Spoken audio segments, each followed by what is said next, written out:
বাইকে যখন আমরা এই থ্রটল দিই, থ্রটল বডির এবং কার্বোরেটর থেকে যে মিক্সচারটা আসে, মিক্সচারের মধ্যে মিক্সচারটা থ্রটল বডি দিয়ে ইঞ্জিনে যে পুড়ে তাকে সামনে নিয়ে যায় পিস্টন রিংয়ের দ্বারা। যখন আমি থ্রটলটা বন্ধ করে দিই তখন সেই মিক্সচারটা ওইখানে যেতে পারে না, কারণ বাটারফ্লাই পিস্টনটা সেটা ওইখানে ফুয়েল বন্ধ করে দেয়, কারণ ওইখানে পুড়তে পারে না আর প্রচুর পরিমাণে ভ্যাকিউম তৈরি হয়। কিছু সংখ্যক মানুষ আছে যারা বাইক যেভাবে শিখছে ওই পর্যন্তই তারা সমাপ্ত রাখতে চায়, কনসেপ্টটা ক্লিয়ার করতে চায় না। I put the lit in the lead, I put the G up in Greece, king of the sea, my island rocking with me. Hey everyone, this is Didarul Salam and welcome to my YouTube channel DI Lam Vlogs। আজকে আপনাদের সাথে কথা বলবো। Last time একটা video বানাইছিলাম, যে ভিডিওটার মধ্যে আমি ইঞ্জিন ব্রেক সম্পর্কে কথা বলছি অ্যান্ড এটার বিরুদ্ধে প্রচুর পরিমাণ নেগেটিভ কথা আমার শুনতে হয়েছে, অ্যান্ড যেটা আপনারা অনেকে কমেন্ট করছেন। জানি না কেন করছেন, যারা হয়তো বা অনেকে এই বিষয়টা, এই কনসেপ্টটা ক্লিয়ার না, যার কারণে ওনারা হয়তো বা এই জিনিসটা করতেছে। বাট এটা করার কারণটা কি আমি হয়তো বা নিজেও জানি না। বাট আমি যেটা বুঝতে পারছি যে বাংলাদেশের মানুষদের কিছু জিনিস কনসেপ্ট ক্লিয়ার হইতে অনেক বেশি টাইম লাগে, অনেক বেশি বুঝাইতে হয়। সো আমি আবারও একটা ইনফরমেটিভ ভিডিওর জন্য আজকে আবার আসা, এই ভিডিওটা আবার করা। আমি নর্মালি এই ভিডিওটা আজকে করতেছি হচ্ছে যারা কমেন্ট করছিলেন যে ইঞ্জিন ব্রেক করলে বাইকের বিভিন্ন রকম ক্ষতি হয়। এর মধ্যে অনেক রকম প্রশ্ন করছেন অনেকে, যে অনেকে বলতেছেন যে ক্লাচ প্লেট জ্বলে যায়, ক্লাচ প্লেট নষ্ট হয়ে যায়, ইঞ্জিনের সমস্যা, ইঞ্জিনে কাজ করাতে হয়, অনেক রকম প্রশ্ন ভাই, মানে যেটা আপনাদের বলার মতো না। আপনারা নিজেরাই কমেন্টে গেলে দেখতে পারবেন অনেকেই যে অনেক মানুষ নেগেটিভ অনেক রকম কথা বলতেছে। আমি আজকে এই কথাটা বলতে চাই যে ইঞ্জিন ব্রেকে কী প্রবলেম, এটা আপনার ডিটেল একটা ভিডিও বানিয়ে আমাকে বলেন। আমি রাইড করতে করতে আপনার সাথে কথাটা বলি, দাঁড়িয়ে থাকলে কথা বলতে বলতে হাঁফায় যায়, বাট রানিং থাকলে বাতাস লাগলে আসলে কথা বলা যায়। যাক, আসলে এই বিষয়টা হাসিও লাগে, আবার মনে হয় একদিকে কষ্টও লাগে, কারণ আমরা যারা বাইক ইউজ করি অথবা বাইক চালাই তারা প্রত্যেকেই আমরা এই ভালো এবং সুন্দরভাবে একটি রাইড, সেফ রাইড করতে চাই। বাট কিছু সংখ্যক মানুষ আছে যারা বাইক যেভাবে শিখছে ওই পর্যন্তই তারা সমাপ্ত রাখতে চায়, তারা নতুন কিছু শিখতে চায় না, বা নতুন কিছু যদি তাদের জন্য ভালো হয় তাও তারা ওই বিষয়গুলোকে, কনসেপ্টটা ক্লিয়ার করতে চায় না। আমি এই বিষয়টা কেন জানি না, বাট আমি আগেও দেখছি অনেকগুলো জায়গাতে যে ওনারা যা জানে অতটুকুতেই ওনারা সমাপ্ত থাকতে চায়।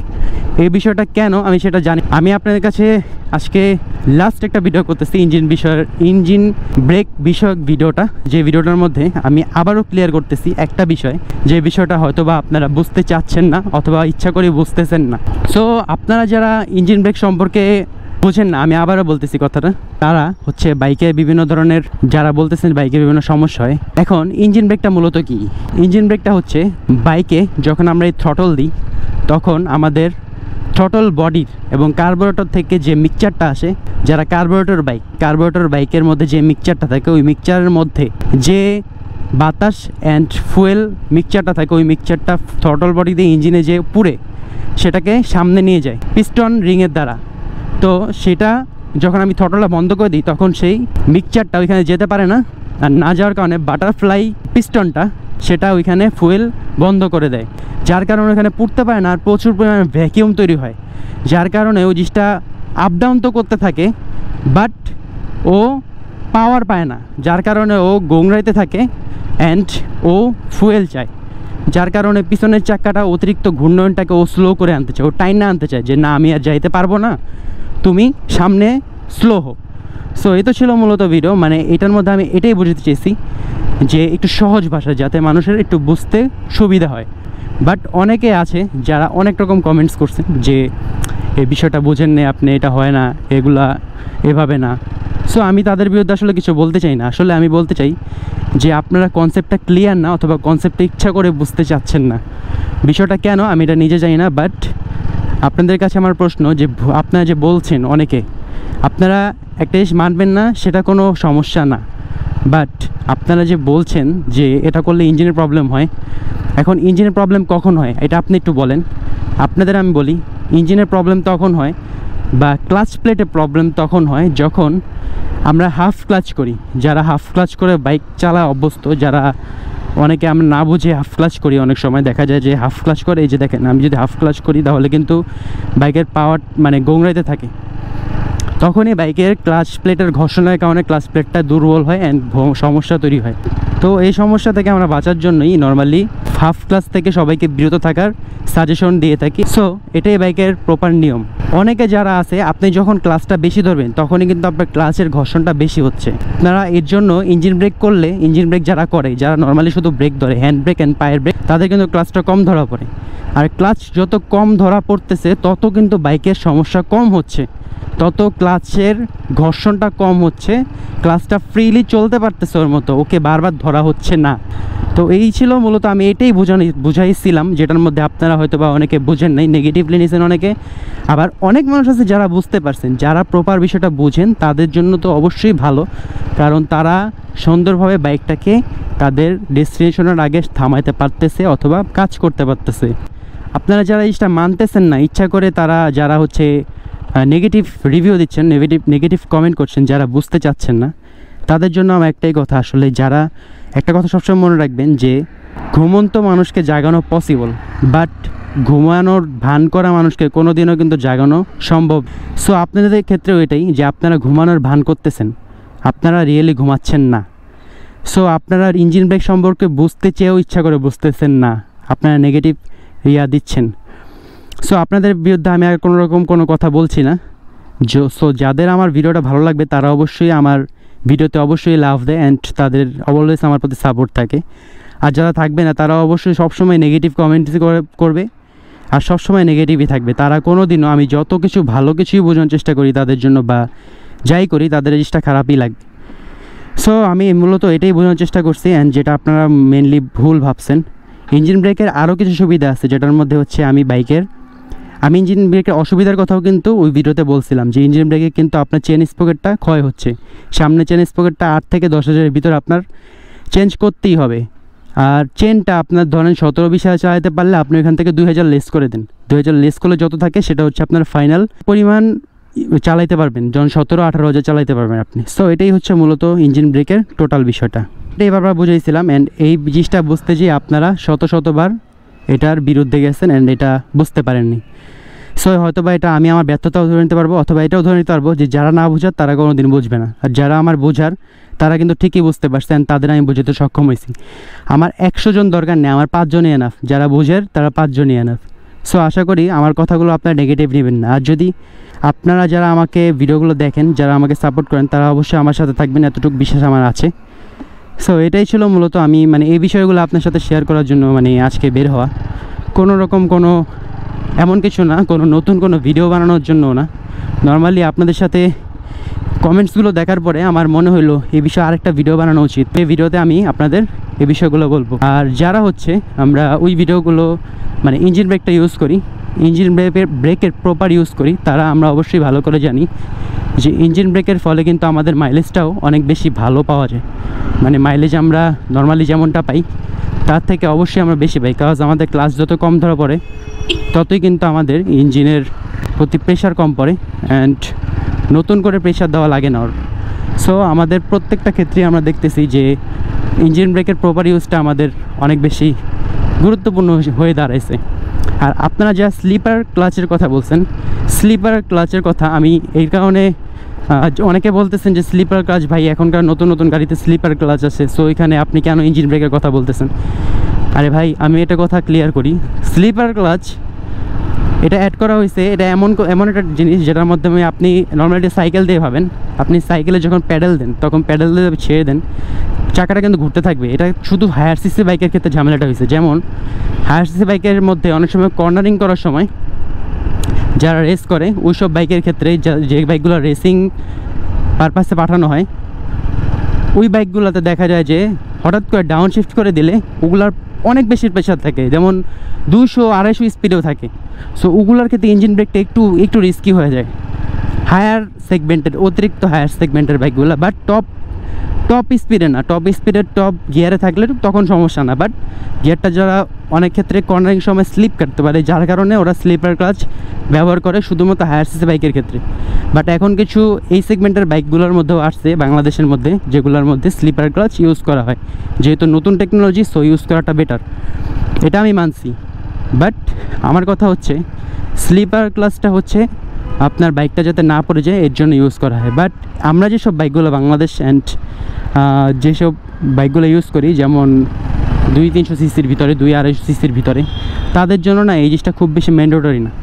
তাদের জন্য দেখা যায় যে মানে এই স্লিপার ক্লাসটা আমাদের বেশিরভাগ গাড়িতে থাকে না। সো আমরা নর্মালি ইঞ্জিন ব্রেকটা ইউজ করতে পারি, কারণ আমাদের তেমন কোনো স্পিড থাকে না, 200-300 স্পিড থাকে না যে আমরা ইঞ্জিন ব্রেক কমায় দিলে আমাদের চাকা স্লিপ করবে। আমাদের অত হায়ার সিসি বাইক না। সো আমরা যারা 150 থেকে 250 সিসির বাইকের ভিতরে আসি, তারা আমরা নর্মালি এই ইঞ্জিন ব্রেকটা প্রপার ইউজ করতে পারবো, কারণ আমাদের কোনো সমস্যা হবে না। আমরা 5 গিয়ারে থাকলে আমরা 4 গিয়ারে দিয়ে আমরা ওটাকে স্লো করতে পারবো, অথবা স্পিডের উপর ভিত্তি করে। এখন আমাদের এই বাইকগুলো তো 300-400 স্পিড উঠবে না যে আমরা ওটাকে ইঞ্জিন ব্রেক করলে ওটা স্লিপ কাটতে পারবে। আর বেশি হায়ার সিসি বাইকগুলোতে স্লিপের গ্লাস ইউজ করে, যার কারণে মানে ধাপ করে স্লিপ না করে। সো এই তো ছিল মূলত ভিডিও, মানে আপনাদের সাথে এই বিষয়গুলো কথা বলার জন্যই মানে আমি আসা, মানে এই বিষয়গুলো কনসেপ্টগুলো আমি হয়তো বা আপনাদের কাছে ক্লিয়ার করতে পারিনি, বা যেটা বললাম অনেকে হয়তো বুঝবে না, অনেকে বুঝবে অনেকে বুঝবে না। সো তাদের ক্ষেত্রে আমি বাদ দিয়ে দিলাম। যারা বুঝে তারা এক কথাই বুঝবে, আর যারা বুঝতে চায় না তাদের 100 বার বললেও তারা জীবনও বুঝবে না।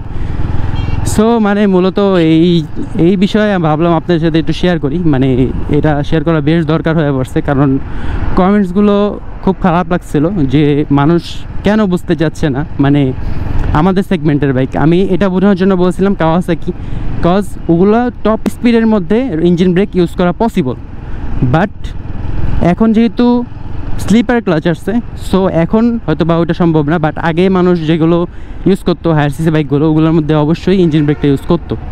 এই আর কি মূলত বিষয়, এগুলো আর কি শেয়ার করার জন্য আপনাদের কাছে আবারও পুনরায় আসা। বিষয়গুলো আপনারা আশা করি আবারও বুঝতে পারছেন, যারা বুঝে তারা অবশ্যই বুঝতে পারছেন।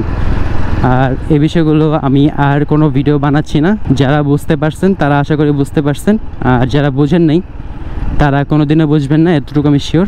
আচ্ছা যাক, আমরা এই কথা বাদ দিই, আমরা অন্য কথায় আসি।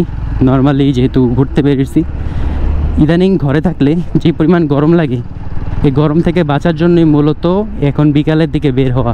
আর এই বিকালে যদি বের না হই, গরমে আসলে থাকাও পসিবল না, কারণ গরমটা ইদানিং অনেক বেশি পড়তেছে।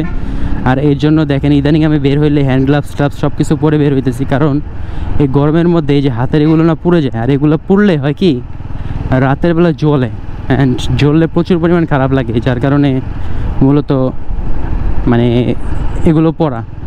সো আপনারাও চেষ্টা করবেন যে মানে বাইরেটার ইদানিং বের হইলে এগুলো একটু গ্লাভস টাভস পরে বের হওয়া, কারণ নাহলে হাতটা পুড়ে যাওয়ার সম্ভাবনা থাকে, অ্যান্ড চামড়াগুলো পুড়ে গেলে না অনেক জ্বালাপোড়া করে। এই গরমের মধ্যে মানে ঢাকা শহরের মধ্যে আমরা যারা থাকি তাদের অবস্থাটা প্রত্যেকেরই খারাপ, আর যারা রেগুলার বাইক নিয়ে বাইরে যাতায়াত করে, যারা ঘোরাফেরা করে, তাদের জন্য তো আরও বেশি খারাপ, কারণ তারা তো পুরো অবস্থা অলরেডি খারাপই হয়ে আছে। তাদের অবস্থা মানে বলার মতো না, কারণ তারা প্রত্যেকে এত পরিমাণ কষ্ট করে। আমাদের দেশে যারা বাইক দিয়ে এক জায়গা থেকে আরেক জায়গায় ট্রাভেল করে, অনেক দূর পর্যন্ত যায়, তারা প্রত্যেকে অনেক বেশি কষ্ট করে।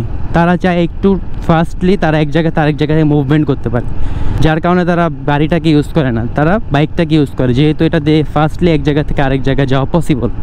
সো আমরা তাদের দিকে তাকায় হলেও অনেকটা মানে কষ্ট হয়।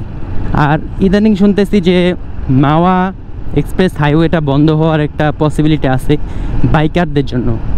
আমি একটা জিনিস বলতে চাই যে যারা হচ্ছে এই জিনিসগুলো করে, অ্যান্ড আপনারা এটা ভাবেন এই মাওয়া এক্সপ্রেস ওয়ে এটা দিয়ে পদ্মা দিয়ে যারা ওই পারে যায়, বরিশাল অথবা পটুয়াখালী অথবা আরও দূর যারা ঢাকার ভিতরে আসে, যাদের যাতায়াতটা ফরজ, এক কথায় যাদের আসাটা ম্যান্ডেটরি, আমাদের জন্য, আমাদের মতো কিছু বাইকারের জন্য তাদের এই যাওয়া আসাটা বন্ধ হয়ে যাচ্ছে। সো এটা কি ভালো নাকি খারাপ আপনারা একটু ভেবে দেখেন।